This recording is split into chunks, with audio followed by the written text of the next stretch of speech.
It's Tuesday night, 10 p.m., and this is the C3 Podcast.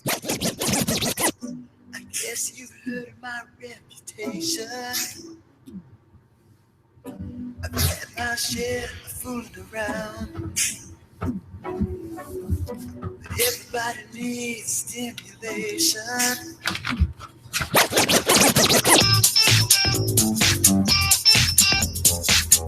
I had fun, man. Just out, you guys joking. We working at the same time. Putting the work in as a team. Like I said, man, I'm just glad to be with the guys. My favorite night of the week. Good Lord, it's a good day to be a Panthers fan, and we the best. You heard them say it. We are the best, Joe, and we put it on them right in their mouth. Oh, yeah, we are the best, and this is the C3 Podcast brought to you by CarolinaCatChronicles.com, and this is your boy, the Professor, a.k.a. Tony Dunn. I'm glad to be here. I'm glad to be here on a Tuesday night at 10 o'clock like we always do with my best of buds, that freaking Puerto Rican, Joe Riolano. How's it going, my man? Tony. It is a Tuesday night. It's a beautiful night here in the low country of South Carolina, and I could not be anywhere and be any happier than I am on this podcast with you. This is the C3 Podcast, as Tony has said. We are brought to you by fans for fans. We are part of the Fan First Productions, and we're glad here to be talking Carolina Panthers with you tonight. And folks, let's get involved. We want to hear what you have to say. Make sure to drop us a line on Twitter using the hashtag C3 or leave those comments in the YouTube chat section. We look forward to hearing what you have to say. Fantastic. Tonight's episode, Joey, is Spartanburg, Girl Gangs, and Preseason Begins. Episode 16.26. We've got some training camp reports in person that I'm going to bring you, not Joe person, this person, right? We are going to be talking about some of the cooler things that I've gotten to see among Panther Nation and the camaraderie that can emerge among fans and friendships that can emerge. We'll talk about that because I got to meet in person some people that I've gotten to know very well from a distance, but I put faces with the names and faces with the Twitter handles, and it was a blast. I went on a private tour of Bank of America Stadium, so I got some cool things I want to talk about with that. And we've got football back, Joey, Thursday night, where the Baltimore Ravens, the Panthers are going to be in pads, and they're really going to be hitting people and pushing and shoving, and football is back. So I'm excited. So we're going to jump right into the show. But before we do, remember, if you're watching on YouTube, go ahead and subscribe. Like Joey said, participate in the conversation. And what you can do to help this podcast and help Panther Nation grow is to give us a share. Tell somebody, tell a friend, and continue to grow this family that we are building, this community that we're building. And if you do feel, if you enjoy what you hear, consider going to the YouTube notes or to our website, and you can donate to the show. It's super easy. It's super secure. It's through Patreon. And what you can do is you can just set it up so it just gives us $1 a month. And that $1 a month can go a long way into helping us expand our content and keep this podcast rolling. Joey, I hit the road on Sunday morning. I was bound for Spartanburg. I had called up my friends, Suzanne and Andrew and Charlotte, and I said, is there a spot for this Panther fan to lay his head while he pops into training camp? And then guess what they suggested? Bring your wife. And since we couldn't find a babysitter, they expanded it to bring the family. Yes. So in 12 hours, I went from rolling solo to rolling with a posse all the way to South Carolina. I hit the road. I dropped the kids off in Charlotte, and I got right back in the car. 7 total hours it took to get to Spartanburg. I pulled in 5 minutes before practice was starting at 3:25. I get in there, roll up in there, and guess what, Joey? Do you want to guess what the weather was like in Spartanburg? It was about 150 degrees. God, I felt like I was wrapped in a warm blanket. It's the humidity. It is the humidity, and no one can get used to it, right? Is that Lynn, Legacy Lines, came from California for her first training camp experience. And she, in California, it's like 110, 100 degrees a lot of time. But she said, hey, this humidity is a little bit crazy. Putting it mildly. God, it's unbearable. It is unbearable. And they had the greatest setup there with tents and all of this and shade and water and this and that, and it's still miserable. So what did I see? What are my impressions, though, from camp? And Joey, I'll let you comment back. First of all, everything in training camp for the fan, I feel like, is really focused on the offense, right? And that is what you can see and what you can understand is going on, right? It's really hard when they're not tackling guys, when they're not really trying to blow people up, to know if the defense is winning, right? So everybody watches the offense. So what I tried to do was I tried to focus on the defense specifically and see if I could pick on anything. And guess what? I couldn't. But here's what I did see that I thought was that I think is going to be exciting for Panther fans. The vets, guys that have been young players in the past couple of years, Luke Kuechly, Trey Boston, Ben Wickery, AJ Klein, even David Mayo from last year. These guys look like they're belonging. And not that they didn't look like they didn't belong on the field or they weren't playing well. They look like they've been there before, and they have been there before, but you're really starting. I feel like this is that when you can't call a second-year player a veteran, I don't even know if you could call a third-year player a veteran. They're almost a veteran, but it's when you get the demeanor of a veteran, where it is business. It is like clocking in and going to work.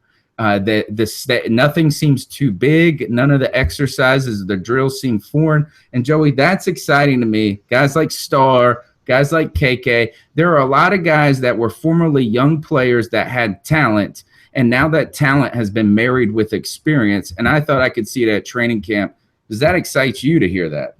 Oh, yeah, for sure. Anytime you can blend talent with experience, it's going to be a very good product you're putting out there on the field.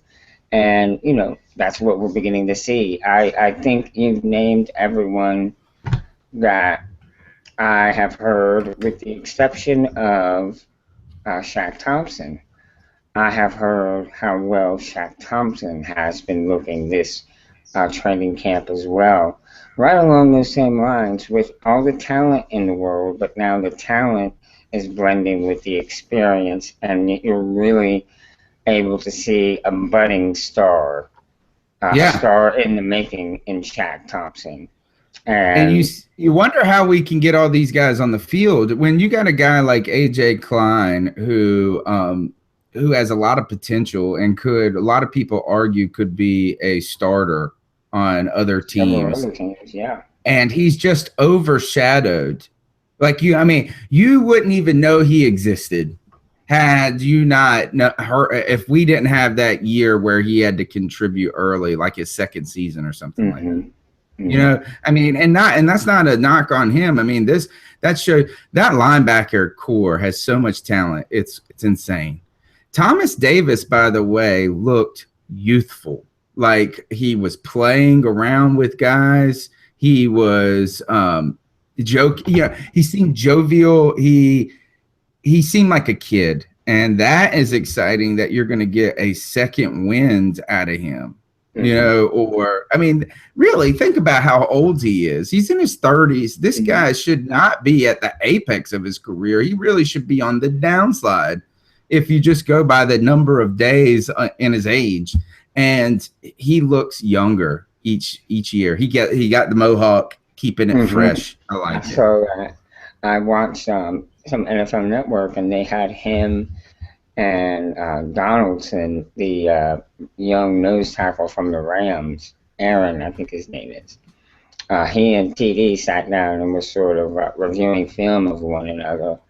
And Donaldson was really impressed with how well TD played considering his age. But when you really think about it, with those 3 major knee injuries, those are 3 seasons, or at least most of 3 seasons that were lost to TD.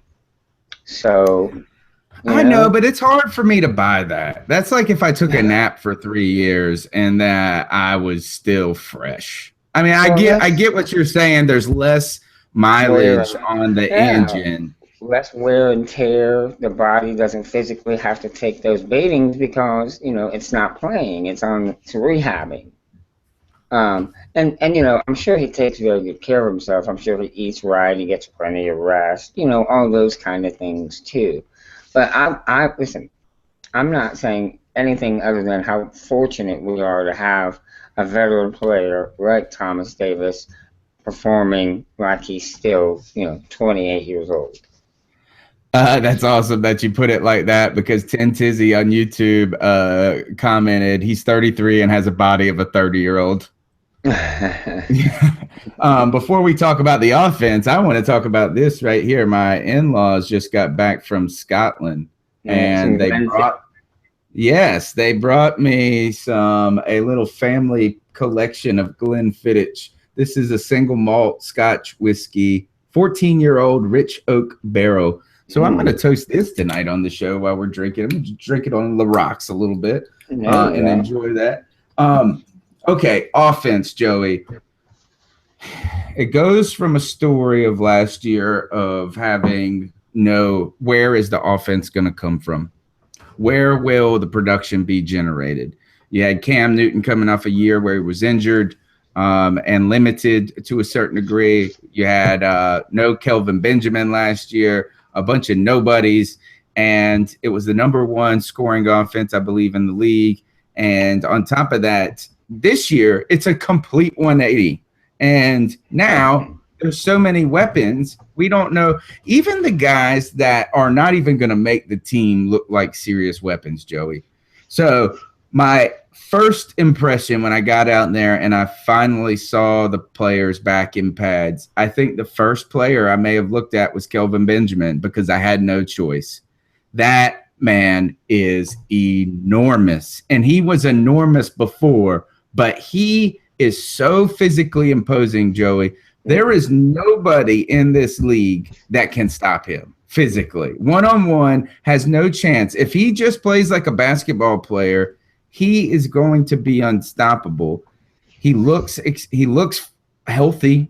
He's running around out there. He's diving after balls. I did see him dive after and make this a very good catch in the end zone in the corner. And then he got up, and you could tell he was like, man, should I have really done that in practice? And then he walked straight, and it was like, yes, I should have, because I'm better. Like you could see, I felt like I could, maybe it was just me imposing these feelings on that moment. But that moment, like when you have an injury or something is bothering you and you always test to see if it's still there, it's still there. And you're like, yep, it's still there. I felt like he was just like, is it there? And no, it's not. And then all is great. He's big. He is really big. And Funchess is not getting any smaller either. How can anybody stop this?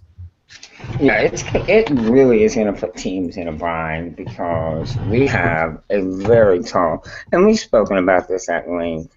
With Greg Olsen there, Funchess and KB, we have some legitimate height. It's more of like a front court on a basketball team than a receiving core. My big question is, as far as Cam Newton and Funchess, how good are they at tracking the ball, over the shoulder or over the head? Or are these guys going to be solely rebound kind of receivers where, they stop, turn around, face the quarterback, and jump up for the ball? Are they going to be able to run in a straight line with the ball coming over their shoulder and track it into their hands? Yeah, the hardest play in the NFL, or at Those least are for a receiver. Right, those are the tough questions that I want to see answered. We know they can play facing the ball, so to speak, facing the quarterback. What about making a play when the ball's coming over your shoulder? Well, what they do well, and just to comment on what I heard while I was down there, is Funchess had an interview while I was down there, and I heard it maybe on the radio later or something, and he said that is the best part of his that's a part of his game he's really good at, is tracking the deep ball. So that's exciting to hear him confident about that. Yeah. I think we've seen that Kelvin Benjamin can do that, and not only can he do that, but he can do it well. And you saw him, I think, in the first game that he played with Derek Anderson that year. You remember, and the concentration as he caught that ball, like tumbling to the ground. There's one play, Joey, that they're basically going to run with Kelvin Benjamin like 20 times a game. And that is, I guess it would be a post, a deep post. It's not a slant because it's deeper than a slant. A slant is like, what do you run 5 yards for a slant and then turn or something like that? Right. That's probably about right. So he is running these posts where he is going towards the center of the field about 10, 15 yards deep. And they seem to just practice that. And you don't see them practice the same play over and over in training camp. They practice it one time and then move on with each player, and then next. And I think I saw Kelvin Benjamin run that route 3 times. So to me, that is showing it a lot. The question is, each time? Yes. The question that I have when it comes is, does Cam's game get a little bit more finesse when it comes to those? It's really about trust, I think, to a certain degree. Is Cam Newton, if he gets time, if he trusts he's going to have time, he's going to feel a little bit better about leading a receiver. Yes. Instead of just trying to bullet it into him. And then I think that he's got talent at those positions that he's automatically going to feel more confident in his receivers now. And the offensive line really stood up well last year. So I think that's going to contribute. So I think you see Cam Newton play more to instinct a little bit more. I'm not going to say touch, because we've seen him throw the touch pass, but kind of that fluid game a little more so. Let's see. Speaking of size, though, guys, there's other dudes on this team. Big Bird. There's a guy, a LaRon Bird. I didn't even know about this dude. He's a beast. He's a giant guy out there. And then you've got Stephen Hill. Stephen Hill was out on Sunday with his knee wrapped, practice on Monday. I did not get word if he was in today.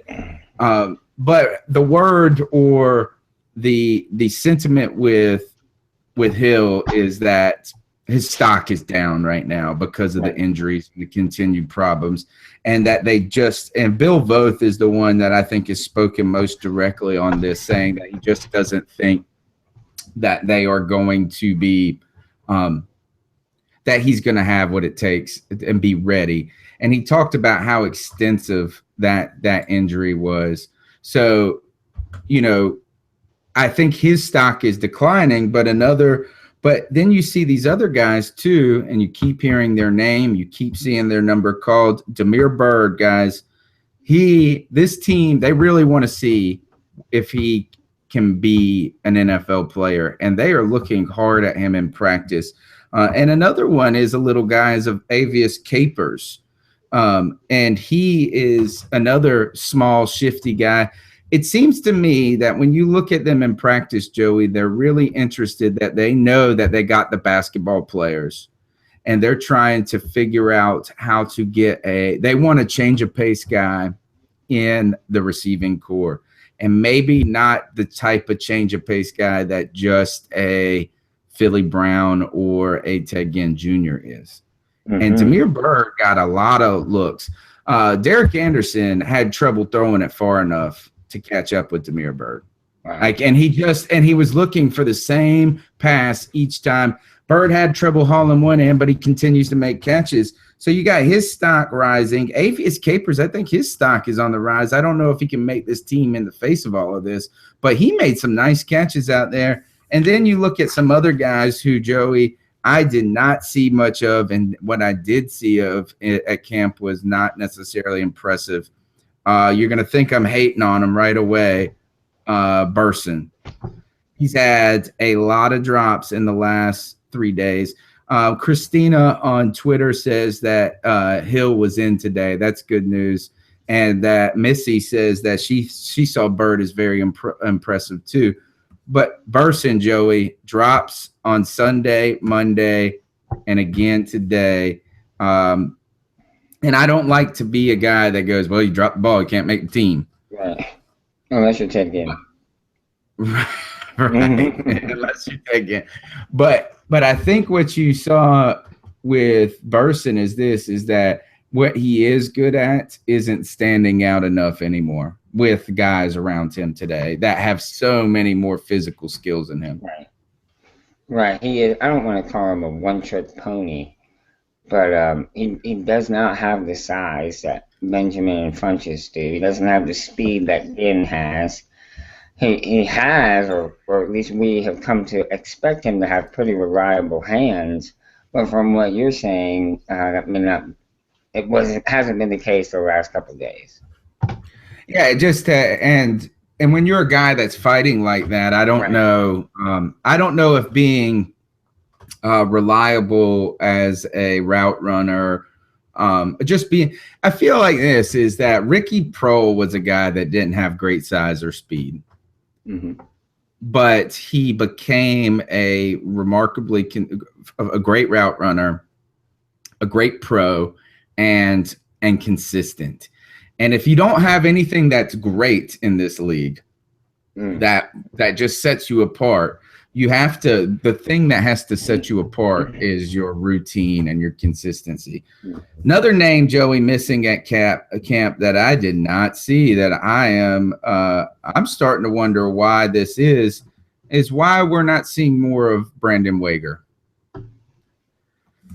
It's not. I mean, he was on the field. It wasn't like he wasn't practicing or something like that. But I didn't see his name. I didn't hear his name called. I'm not seeing his name on Twitter. I'm not seeing his name in the hearing his name in these interviews. And that's a little surprising to me because I thought that this team was so high on him, and we are as well. What do you think? Is that a sign of anything, Joey, or is this really just like, hey, we don't know until these guys are going to get into the preseason games? Well, I don't know if I'd call it a sign, but I would say it's probably somewhat concerning. And the reason I say that is because we are hearing the names of other players mentioned. And for Wager to not even have his name uttered or spoken with all these interviews and all these questions that are going on, I think there is a reason for some concern. You know, you would think they'd have some type of feedback if they were looking at him in some way, whether good or bad. But not saying anything, I think, is the worst situation you can be in. Yeah, is that you need to, there is something, I don't think that this organization is as emotional as maybe some organizations, or that the noise factors in as much. And I mean, I think we know that is that they seem to just walk to the beat of their own drummer, and who cares what anybody else is going to say. And that's the way it should be. That's what I feel. Yeah, I do feel though that momentum for a player who's an unknown, like I won't say that we can cheer them to making the squad, but if you keep their name out there more, it seems to be a positive thing. Right. Instead of like not kind of the guy not being known in class, like you could be a good looking dude with a great personality, but if you just kind of shrink in the back of the classroom, none of the girls are going to see you. That's right. You want to get heard. I heard a saying once, and it's so true, that the squeaky wheel gets the oil. Right. So you got to be noticed, especially if you're on the bubble as far as making a roster or not. You got to be noticed. And if they're not talking about you, they're not noticing you. How, though, do you see? One thing I don't understand, though, and this, I think, to kind of tone this down a little bit, and what I mean is like, let's not go crazy, drop the pass, didn't hear his name. Right. I feel like the running back position may be as hard, if not harder, as the defensive guys to judge in training camp. Well, like they don't emphasize the run in the play calling too much. They do some swing passes, they'll do some reverses, they'll run a play every now and then, but it's not the second and third effort or the blowing off a guy and then taking it to the house. It's very kid gloves. Let me say something here in hindsight. I had just said that I hadn't heard Wago talked about, but I do take that back because I heard about several or most of the running backs talked about. It was either the night of Fan Fest or more recent in one of the practices that Ron Rivera was pretty frustrated with the poor quality of practice that was being had by the defense because the offense ripped off several 20 and 30-yard runs. I think there were 2 runs of over 50 yards, if I remember reading correctly, and Wager had one of them. Well, that's good. I didn't hear that, but Yes. So maybe the conversation was focused on how Rivera was pissed at the defense. But this could be, but this is where we're hearing good news about these guys. Right. And Cap had a good run. It was the running backs had really shined in this particular practice. Cap is my guy. I don't. I think. Let's see. It was Lynn Legacy Lines. You can find her on Twitter. What a wonderful follow and wonderful, even better person. She said this. She heard reporters say they think it will be between Cap and Wager. I'm gonna go ahead and put my money and say this is that Cap has there's no risk of Cap not making this team. And Cameron Artis-Payne, I'm going to go further and say I think he's going to be a force this year. I think there's a fantastic chance, and not a fantastic, but I think there's a reasonable chance that Jonathan Stewart is either going to be limited at some point in the season or protected by this coaching staff as we get closer to a playoff bid and securing a playoff spot. Cameron Artis-Payne is productive, right? He is, every time he's gotten on the field, this guy has produced. Now, there's been a couple of moments where he's either missed a block or he had 2 or 3 fumbles last season. And they asked him about the one in the Seattle game. I think if we overly focus on these fumbles like this, I don't think he has butterfingers. I think they just are. It's just a kind of a product. Sometimes it happens. And I think he's lean. I think he's a tough runner. I think he's got speed in the open field. I think he's not only going to make this team, but I think he has a chance of being the guy at some point. So you like him this year, huh? Yes, I do. I mean, number 1 fantasy pick. Yeah. But we have to see more of them. But I think you're going to have now another guy that I've heard his name more and more, and I saw him in practice a little bit more, is Fozzie. And I'm starting to think this is that there's a good chance they keep 3 running backs and a fullback in Mike Tolbert. I could see this being Jonathan Stewart, Cameron Artis-Payne, Fozzie Whitaker, and Mike Tolbert. I think that it's either going to be Fozzie or Wager. Wager's going to have to impress. I think Wager is going to have to show that he can be a effective kickoff returner in the preseason. Now, speaking, is that going to help him make the team? Is that what you're inferring? yeah, I think because you think of this is that's kind of what helps Fozzie make the team every year. Yes, that's true. Is that not only is he a change of pace guy, they said that Fozzie's the best. I heard Bill Voth comment that Fozzie was the best at catching the ball out of the backfield. I believe that. I'm with Carlton Cohen on YouTube is saying not a Fozzie fan. And other people are asking how many fumbles did Jay Stu and Tolbert have? You know, enough that just as many, right? Mm-hmm. And what a great you can follow at Digga_843. I like this black man in America who says he wants to see less Fozzie. But speaking of special teams, Joey, because we were trying to make this segue, this has been an area that I have not been very impressed with the Carolina Panthers since 2013. I thought that 2013, when we had Nortman, and I don't look at it like this as just returns. For me, I'm looking at special teams just as much as how effective are you getting down there and swallowing guys up and pinning them back on punts. Mm-hmm. And I think our punt game has been weak. It was weak last year and the week before. So I'm looking at special teams, Joey, and there's a battle between one guy. I don't know the one dude's name. I'll have to look it up. But then there's the Swayze guy, Swaze, who's the young guy. And then you got a veteran who's coming off like a surgery. And then you hear Ron Rivera saying they have trouble punting from the left hash. Joey, what do you think what do you want to see from in preseason when it comes to the Carolina Panthers special teams? I'd like to see consistent special teams play. I think that's the biggest problem we have had over the last couple of years is just inconsistencies.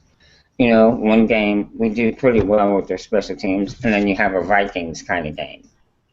Remember where they blocked 2 punts, ran them both back for touchdowns? Not last year, but the year before. That's what you don't want to see. You want to see consistency throughout your special teams, whether it's extra point or punting. You know, you don't want to be putting a unit out there and be thinking to yourself, "Oh my God, I hope everything goes well." So that's really what I'm looking for in a special team is just consistency. Find the guy and do the same thing every time.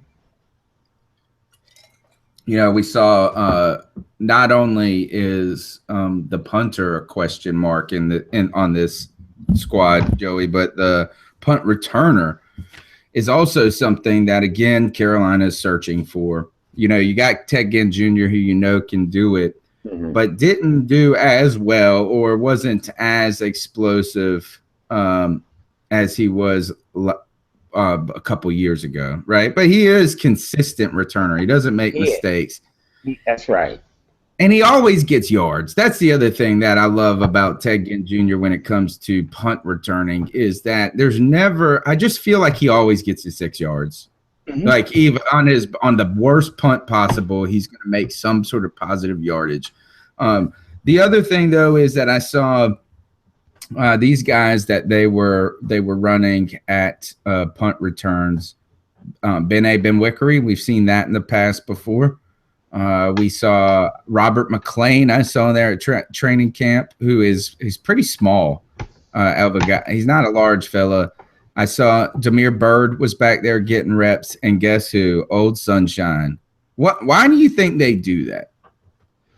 I think they really, honestly, just trying to give different people options. And we've seen Sunshine back there before. We haven't always necessarily liked the outcome of him being back there, but we have seen it. So they must feel some sort of that he has some ability to catch punts if they continue to put him back there.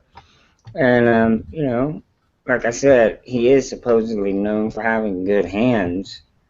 So that's the only reason I think. I personally like Bird as a punt returner. The question mark with him, and I think it was Colton Carlton, who asked this on you or mentioned this on YouTube. The concern with Bird is, well, he said be broken, that he might break. Right. I've heard Bill Voth say this several times, that he can wind up in the stands. I think the legitimate one is, like, could he? I mean, be killed if he just got trucked by some big linebacker.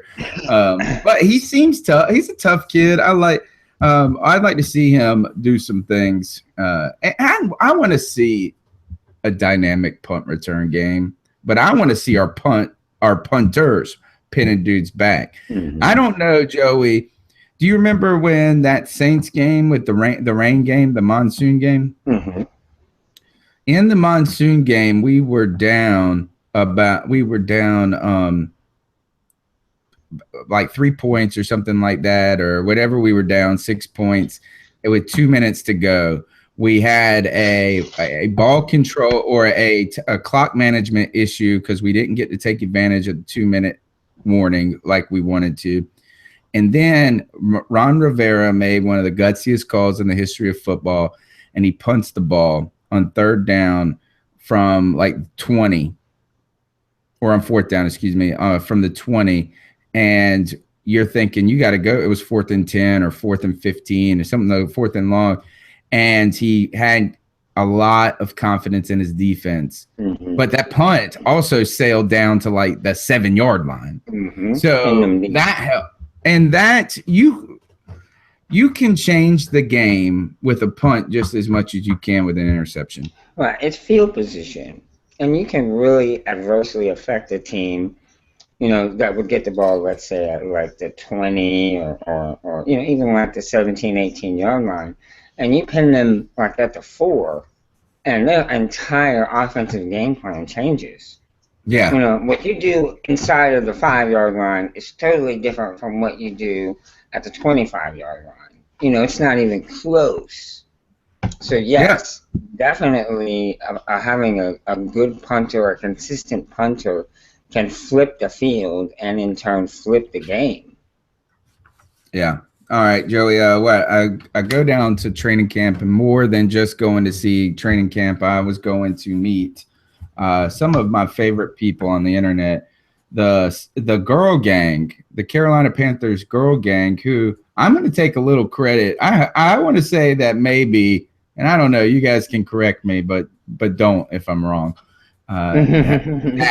That I want to feel like I was one of the first people that started saying this gang of girls over here knows their football, a girl gang. But a little shout out to some of the best Panther fans and best people in Panther Nation: Joan, Lynn, Abby, Susan, Suzette, Olympia, Riza, Kim, Melissa, Christina, Sexy QC Kitty. Just gotta love that Twitter handle, and so many more people. Just scratching the surface. Jenny, of all those good people. These people were so amazing. They were so welcoming, so genuine and authentic of just fans, but of friends too. And I want to say that they just created a royal experience for fans. So if you're a woman, or if you're just a Panther fan, I suggest that you get to know these individuals. You can get to know them on Twitter, just like they got to know each other.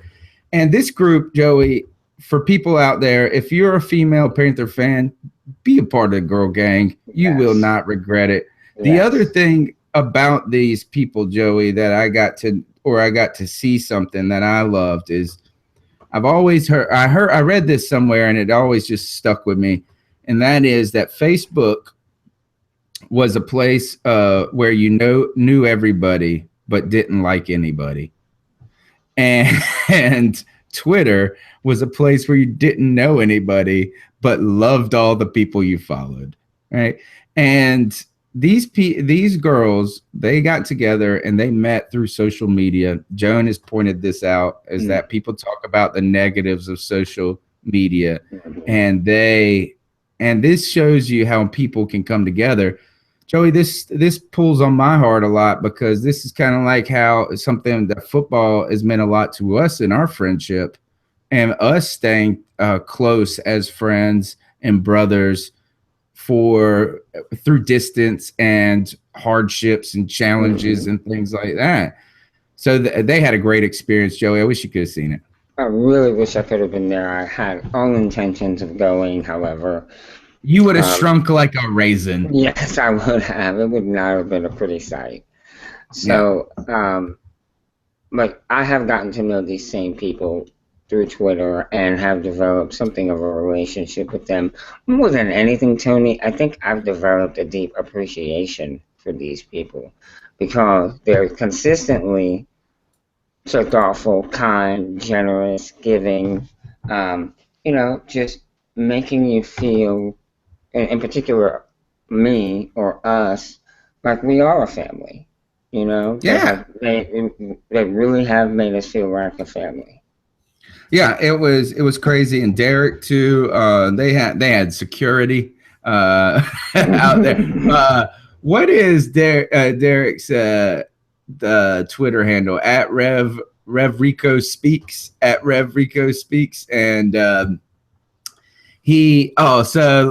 Lynn's coined the girl gang, but they even had security out there. Escorts. It was crazy. They were so cool. The president stopped by and took pictures with them. They got the media. They pulled back the mask of the guy who is the Panthers Twitter. But I said Derek, didn't I? David is at Rev Rico Speaks, and what a wonderful guy he is too, and just generous people.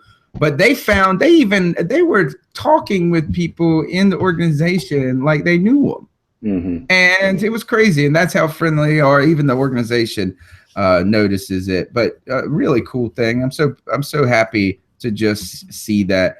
Joey, I also, one of the cool things that they organized was they arranged a private tour of Bank of America. And I didn't really know what to think. Like when I was going on a tour of the stadium, I've been to the stadium like 30 times.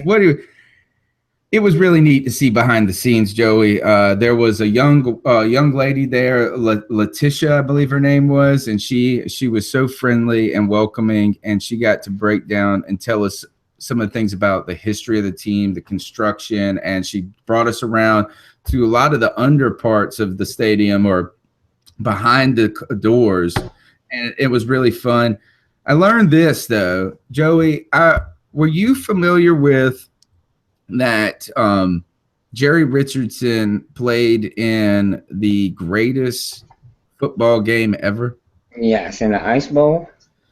It was called, I don't know what is that what it was? Is that I just know this is that it was the first game that they had overtime. Right. It was the Colts and the Giants. And they said that this game was too good to not complete. Right. So usually they just quit on a tie.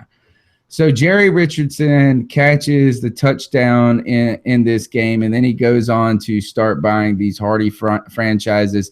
He was going to re-sign with the Baltimore Colts, and his wife said that he had to retire if he did not get a contract of $10,000 or more. They offered him $9,000, so he retired, took his bonus check, saved it, and then went about opening Hardee's and then later Denny's and becoming this kind of franchise mogul. And he wanted to buy, and his goal was to buy the team. I did other cool things you learned in this very short talk is that the team itself was the only team, additional or expansion team that has been voted unanimously by the owners. Oh, I did not know that. And so when the Jaguars came in that year, they were voted in, but their business plan had to be retweaked, and they had a 2-month deferment, right? Mm. So that is why Jerry Richardson puts the shield on the center of the field rather than on the sides, like on the 20s or the 25s or wherever they put the the little logos, and it was to show his appreciation, she said, for how smoothly the NFL made the entry of the Carolina Panthers as a team. That speaks volumes for his preparedness for the I guess the game plan he had come up with as far as bringing this team into the league. That's really quite a compliment. Other behind the scenes things, I found out it takes 140 gallons of paint to paint the field for a game. Wow.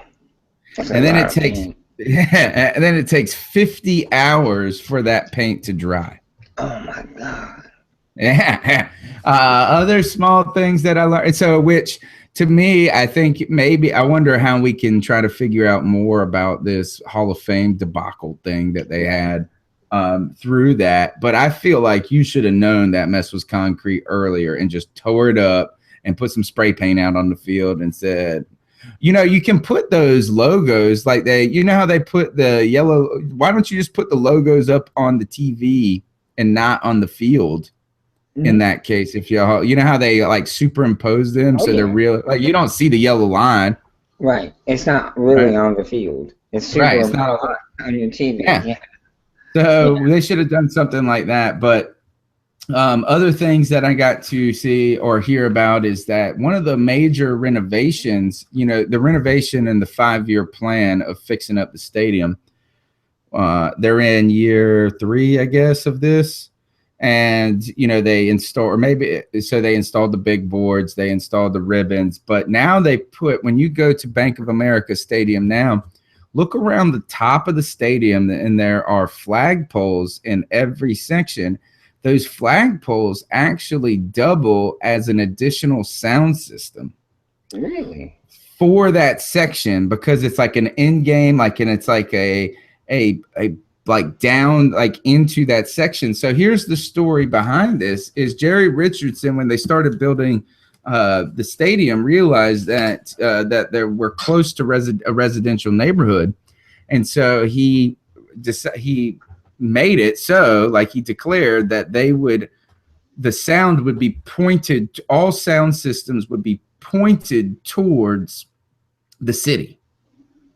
So, and that residential, to try to kind of protect or shade the residential area from the noise pollution. So, the problem that they found out in the Bank of America Stadium is because all the sound was on one side and pointed to the other, you would hear something beside the speakers and it would take 5 seconds almost before you heard it at the other end of the stadium. Oh, wow. So you would see people going crazy and no sound, and you're like, what's happening over there? And then you would hear the roar. So those flags are trying to make that in-game experience better. Wow. That's crazy. I thought that was neat. Genius. Yeah, the locker room's off limits. Can't go in the players' locker room. They took us in the Top Cats locker room. Okay. But they obviously, probably a smart thing. I was totally going to try to leave a Cam Wow in Cam's locker. But I would have gotten in. That would have made me. I would have gotten in trouble twice. Then, all right. So also, Joey, I applied for media credentials before I went down. I was denied. Well, keep trying. I know I will be. So what they said is that because we're an independent, they currently were not offering them. Now we could point and say, hey, we know that there's some independent media outlets that get media credentials. BBR, Charlotte Vibe, Carolina Huddle, just to name a few. But here's the thing. So I got denied that. But guess what? In the stadium tour, Joey, where did I wind up? In the media room. So who got credentialed in the end? This guy did. They said when you hear about what the media has to do in that game, they're not allowed to speak. They have to use whisper voices. And if it becomes above that, they'll escort you out. Joey, I'm going to say this, is that media credentials may not be for C3. Maybe not. Yeah, because I'm pretty sure that I'll either be like, this prime rib is awesome, dude. Or I will totally be cheering the whole time. So one day of credentials. No impartiality. Yeah, I heard you could have birthday parties there for your kids. Wow. That's pretty cool. And I heard it wasn't crazy expensive either. That's the unbelievable part. Yeah. All right, Joe, we got football coming up Thursday night. I'm so ready. I don't know. Do you know what time the game is? I don't know. I think it's 8:00 7:30 or 8. Yeah, somewhere around there. 7:30, 8 o'clock. Oh, Christina said library voices. That's what it is. Mm-hmm. Library. You know, I worked in a library in college, so I mean, it's possible, right? It's possible. I just didn't watch Panther games there. Right. Because you knew. Yeah, I would be like knocking over the stacks. Raven. Yeah, Dewey Decimal this, mofo. We got the Baltimore Ravens Thursday night. What do you want to see? I know you want to see football, Joey, but have you thought about, since we've opened the website, you know, we watch football a little bit differently. You know, like we're trying to look for things to talk about, maybe get some insight. What are you looking to see? What do you think we can gauge? We know we're not going to see the first team guys, so we're going to get to see a lot of action with Derek Anderson, wide receivers. I think we're going to see Vernon Butler. Is there anything you're going to try to hone in on in this? I really want to see the second string offensive line, see how well they are. Like a guy like Darrell Williams, maybe? Right, Darrell Williams. He would be one. And just, you know, the guys that are going to provide depth there along the offensive front. I want to see how well they know the playbook. I want to see if they're able to create space or holes where they're supposed to. I want to see how easily the running backs are able to get through the line, get into the second level of the defense. So, yeah, that's probably what I'll be focusing on. I think you're going to – I'm going to disagree with a former NFL player. And I was listening to Frank Garcia and Bustin' Loose. And Frank Garcia said that there's nothing that they're going to see in these preseason games that they don't already know that they have seen in practice. And I think that maybe that's all right. Like, I got to give this guy credit because he was a football player. He's been through training camps. He's been through these things. But I think that applies to guys that are like in the first 40 of the team or the first 35 of the players that, you know, that are going to make it. Certainly, we're not looking to see what Kelvin Benjamin's going to do. Or they know what Ted Ginn Jr. is going to do. But they have to be wanting to see what these guys – I think, and Ron Rivera said that they're going to be – a lot of these decisions are going to be made in the preseason games. And I heard Dave Gettleman talking in a radio interview on ESPN yesterday of saying how Ron Rivera is already presented to Dave Gettleman, or he presents to him before every game. Like, these are the guys that we're going to be working in at this time. He has a plan, which he described in this grid format of what they're going to try to get and see in this. And they're trying to make very educated guesses. So I think I'm going to be watching those punt returners. Who are the guys that they're putting out there consistently on these first and second team punt return teams? I'm going to be looking at those running backs, how much they're going to be looking at Wager versus Whitaker. I want to see, too, what our defensive tackles in that rotation can do. You can only sit so many of these defensive tackles in this game. You're going to have to play some of them. Right. So we're going to see – I think we're going to see a lot of Vernon Butler in this game. And to note this, and I want to transition – maybe some of the things we should be looking at for our team is based on what the Ravens are going to be testing on their own team. So, for instance, there are some running backs on their team that they really believe can contribute. And I think the guy's name is something Wallace, maybe, or I got to go look up his name.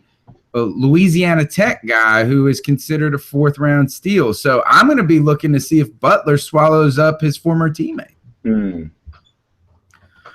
But if you look at what, the Baltimore Ravens, they were 5-11 last year, Joey. They've had a history of success in the last decade. And Flacco got hurt last year, too. Forsett got hurt as well. Yeah. So they had some trouble with injuries. Steve Smith got hurt. So that team, we know that there's some strength in that organization. They had a rookie in Perryman who was out all last year. So I think they really got to find out quickly who they've got at wide receiver. Steve Smith, Perryman are not going to be coming back. It's Kenneth Dixon is the La Tech guy. That is it, Carlton. Thank you. So Kenneth Dixon is a guy from Louisiana Tech who they're really high on in the running attack. They're going to be trying to see a lot out of that kid and making those decisions, because didn't they draft a guy last year, Joey? Like one of the guys that Smoke Wagon was real high on at running back, like Bud, or he had I can't remember his name. So I haven't heard his name in their training camp. So they're going to be looking at this Kenneth Dixon, and I want to see how we can how we're going to perform against the run when you don't have Thomas Davis, when you don't have Luke Kuechly out there, and you don't have Starr or Charles Johnson. And they're trying to test the run. We need to see what we can do against the run in that case. Another instance, Joey, we want to know what our cornerbacks can do. And they're very interested in figuring out what their wide receivers can do. Yes, they need to figure out what their wide receivers can do because of the injuries. And Flacco is coming back, so he's going to need somebody to throw the ball to. So that will be a good matchup for us and them to see our young guys against their young guys. Yeah, and they have to put that to the test. So I'll be looking for that. And I think I'm just ready to see some football. We'll have a lot better gauge of this team, I think. And we'll have a lot to specifics to talk about next week that we can't really talk about because of camp. And like Carlton is saying on YouTube, is the Bradbury hype real? And from us that have been to camp, I'm going to say this about Bradbury: he's big. He's big. He's long, and and like Dave Gettleman says, we got some long canas. But whatever, I can't say it. I heard somebody say that our young corners are for real, and that just scares me to hear people say that because they are so unproven. It's one thing covering Kelvin Benjamin in practice, even in a scrimmage. It's something else trying to shut down Julio Jones against Atlanta in Atlanta. We're talking something totally different. So I don't believe anybody has arrived. These corners might be for real, but until where real bullets are flying, we'll see just how real they are. Yeah, what Dave Gettleman said is that they have a lot to work with these kids. They're working them on the outside. Two specific things, though, I saw out of Bradbury to help build on the answer, Carlton, is number one, I saw him hang with Kelvin Benjamin physically. And Kelvin Benjamin still muscled the pass away.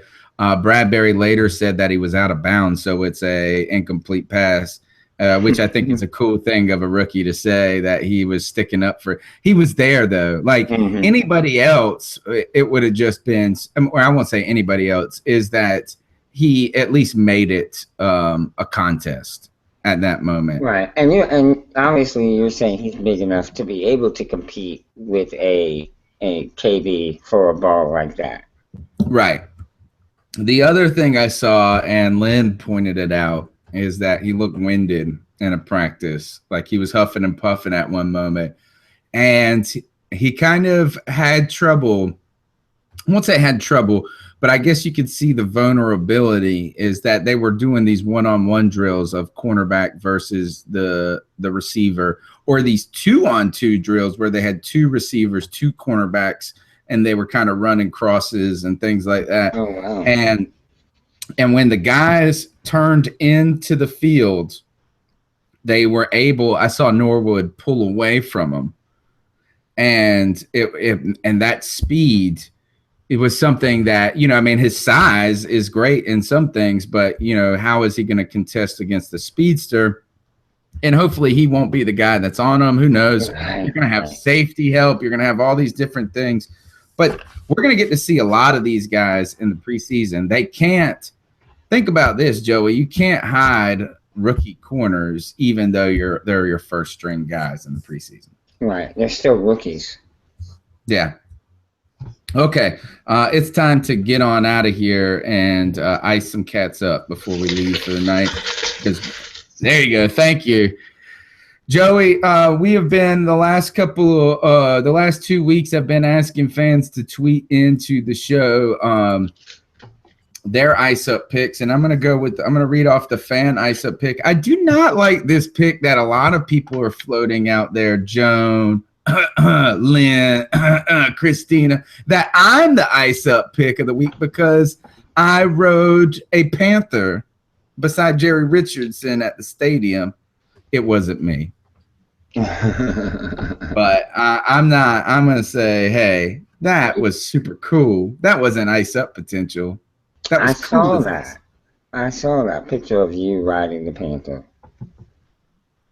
I felt like I was in Harold and Kumar Go to White Castle where they rode the cougar. All right, so I selected this week. Our fan ice up pick of the week goes to Shakid. You can follow. Let me go find Shakid's Twitter handle real quick, as I saw him not too long ago on Twitter. He is icing up the Lebanese Olympic team. And the Lebanese Olympic team refused to let the Israeli Olympic team on the bus on the way to the games. And then they came out with this press statement that said that the Israeli team had their own bus and they were trying to get on and cause trouble. So they closed the door. Even though Olympic officials said that these guys they said you got to share the bus and get to the damn stadium. You can follow Shakid, by the way, at Sport Guy Show on Twitter. So the question here is this animosity between the Lebanese team and the Israeli team, which are two countries that do not have diplomatic relations, and technically, I believe they're technically at war with each other. And I don't know if it's because of the Hezbollah continued issues. And I read something on the internet that said this wasn't in the spirit of the Olympics, and that this is the time where you come together in like equal contest and humane camaraderie of the world, and you put those differences, whether it be, and you go out there and you try to win on the field. So what really put this over the top, Shakid, is why I picked your suggestion for this team, is then I went and Googled how many medals the Lebanese team has. Boom! It's the goose egg. Lebanese team has no medals, Joey. And recently, the biggest news I heard out of them is a guy named Nasit Elias was booted out of the judo competition for trying to really hurt somebody. Israel does have a medal in judo, so I say they're kicking Lebanon's tushy in the Olympics. And to you, C3 says ice up Lebanon Olympic team. Yes, ice up, please. It's funny that you went an Olympic route, because my ice up pick this week is also going an Olympic route. And it's a real shame that Russia was allowed to participate in these Olympic Games. The country was found guilty of widespread government-sponsored doping, where the athletes were using performance-enhancing drugs that was funded by the Russian government. and the Russian Olympic Committee. I can't believe that the International Olympic Committee would allow these Russian athletes that have tested positive, in some cases multiple positive tests, to compete in these Olympic Games. And it's a real shame because it shows the rest of the world that, hey, you can cheat in these things and there'll be no repercussions. What a terrible example this committee has set for the rest of humanity. However, people nowadays are very well informed, and the Brazilians are no different. I think it was last night in a swimming competition, as the swimmers were being introduced. It was the women's 100-meter breaststroke. As the swimmers were being introduced, one of them was a Russian that had tested positive for doping 2 times before, who was vehemently and fervently booed as she was introduced, and she proceeded to wave her finger like, "I'm number one," and that kind of a manner, despite this intense booing that was taking place by the Brazilian fans in attendance. And suffice it to say, American Lily,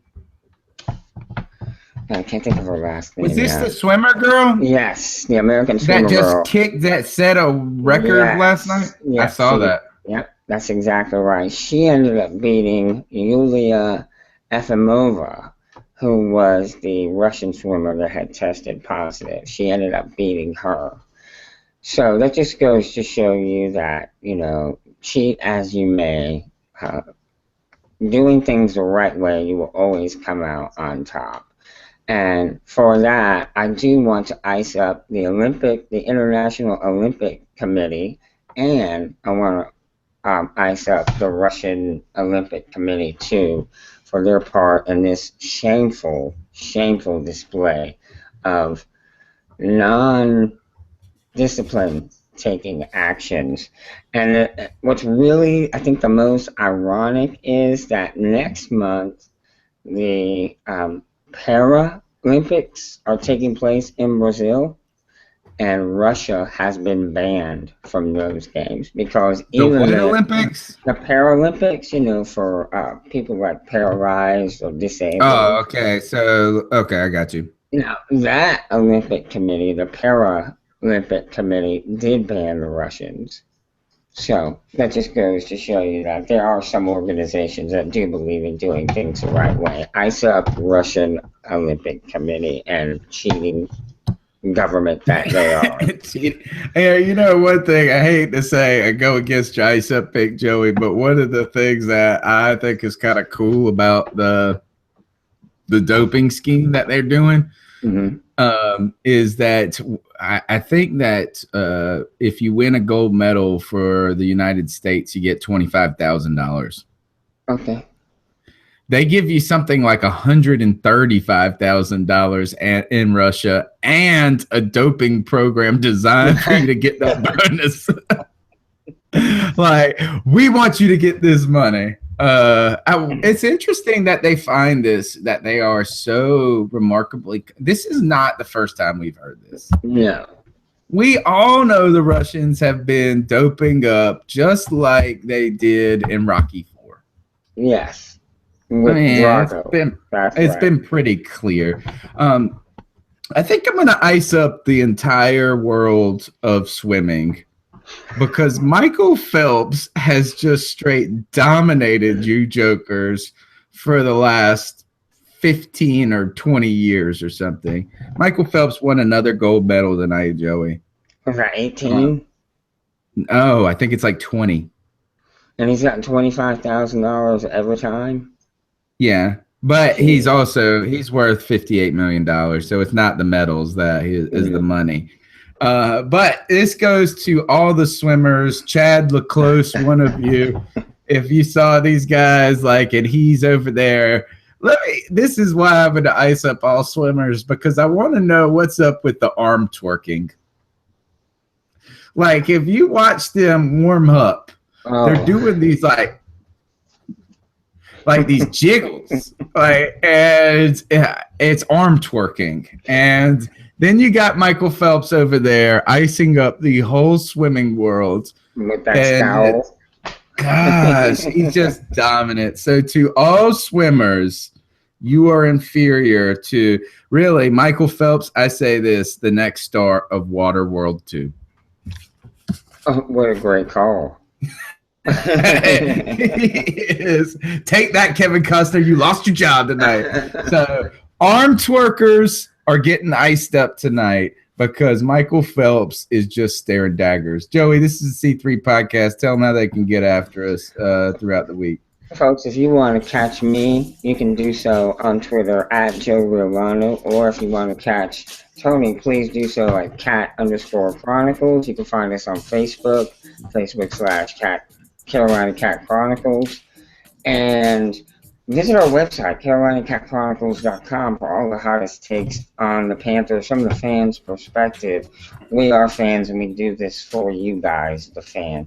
Thank you so much for watching. We certainly do appreciate it. This is C3 Podcast brought to you by carolinacatchronicles.com. You can check us out every Tuesday night, but you can also hear us on iTunes, Stitcher, TuneIn Radio. You can go to the website and go to the podcast list and subscribe to our RSS feed. We'd love for you to share our podcast, give us a thumbs up, and maybe even considering becoming a Patreon, because you know that this podcast is both cheating and trying. I'm all doped up every Tuesday night, ready to win. All right, Joey, I'll see you next Tuesday. All right, Tony. Have a great night.